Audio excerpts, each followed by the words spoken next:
I just want to make a few further points about the intersection of Rawls, Kant, and utilitarianism, or intersection and contrast.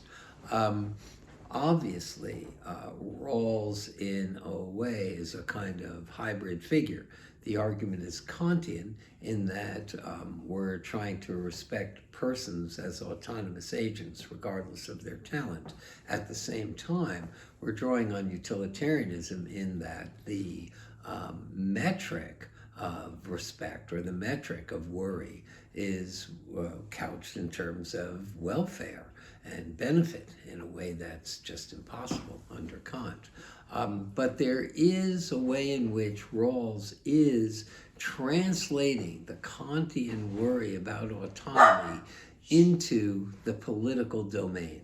Because when you're under the VI, what you're privileging is the capacity of citizens or persons to deliberate about their life plans and change them if they are so inclined. That's what the first and second principle of justice make possible. Regardless of your level of talent, under the society that's in compliance with the two principles of justice, you're going to be maximally capable to deliberate about and alter your life plans if you so desire. And this kind of pragmatic or political interpretation of autonomy is, to me, extremely congenial.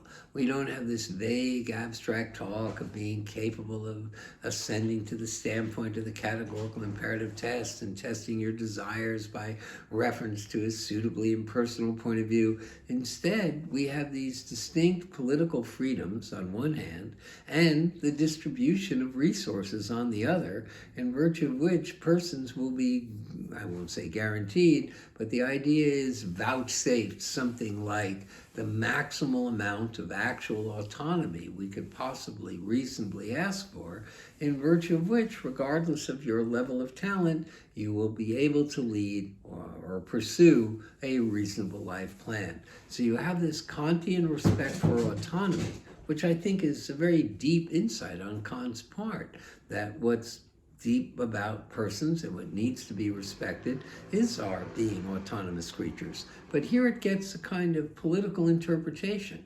To respect our autonomy is to make sure that the political liberties on one hand and the access to resources on the other, in virtue of which persons will be able to deliberate about and alter their life plans if they so desire, is more or less, woven into the fabric of what Rawls calls the reasonable ideal that we're trying to construct from within the original position.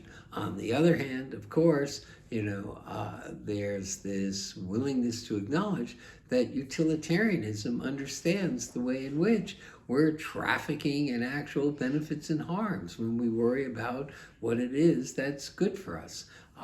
And that's a point that I just wanted to make sure was underlined and wasn't satisfactorily addressed in the earlier lectures. Rawls reinterprets respect for Kantian autonomy in a distinctly political way, which I think is a very successful reinterpretation. It gives the idea a certain amount of actual clear content, and at the same time, he draws upon the importance of attentiveness to welfare and benefit that we have inherited from the utilitarians.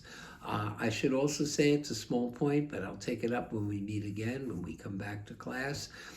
Under the Rawlsian argument, Aristotle's argument would be a conception of the good that we would not assess from within the veil of ignorance.